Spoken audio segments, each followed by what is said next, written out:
There are two words which summarize the readings for us today, and these words are readiness and faith.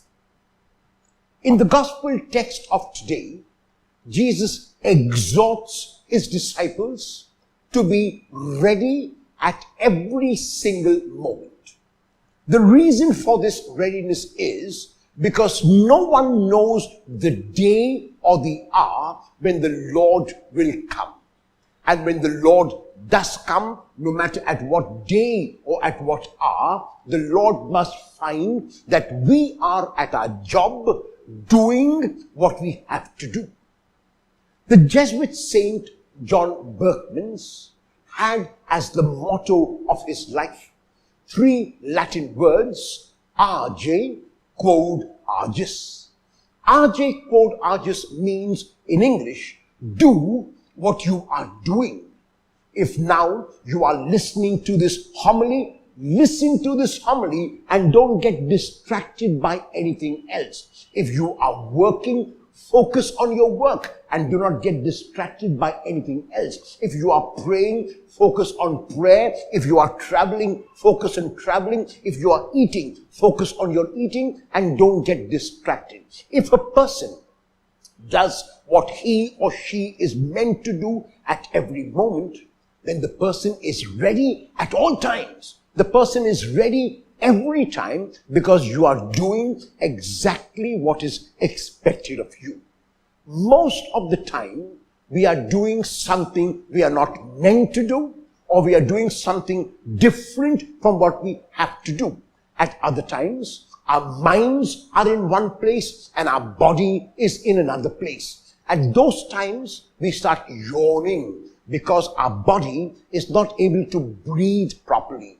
Many people think that yawning is a sign that you're feeling sleepy. That is hardly true. Yawning is a sign that your mind and body are not in sync, are not in the same place at the same time. And when that happens, the body forgets to breathe as it is meant to breathe. And so, as a defense mechanism, the body opens the mouth and takes in the oxygen in this manner, taking in the oxygen that is required. It is true that you're distracted. It is true that you may not have slept properly the previous day, which is why you are yawning, but it means primarily that you are not doing what you are meant to do. When you breathe properly, that is, when you are in the same place in both body and mind, then you don't have to be worried about anything because you are focused on the job at hand. And that job could be something as regular as reading or as sitting in a train or as working effectively. It means that you are not distracted, that you are not dispersed. And that is what Jesus calls the disciples to in the gospel text of today. He says to them that they have to be ready at all times because they never know the date or the hour when the Lord will come. It could be in the morning, it could be in the afternoon, it could be in the evening, it could be at night. And he calls them to fearlessness because they don't wait in trepidation for the Lord. They wait in anticipation rather because they know that when the Lord comes, he will welcome them, he will serve them, he will sit down at table with them simply because they are doing what they are meant to do.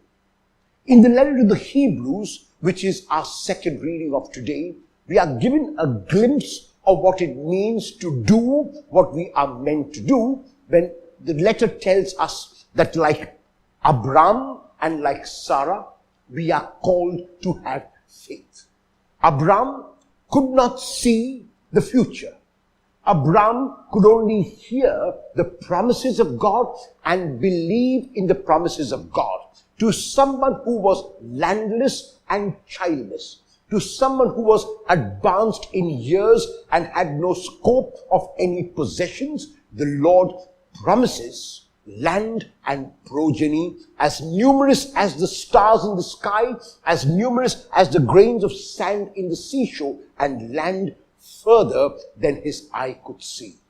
Abraham believed and it was reckoned to him as righteousness, and he became Abraham in becoming the father of a multitude. Abram means God is my father.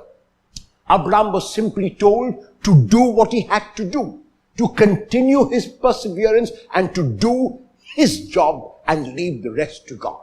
Abram did exactly that. He had faith.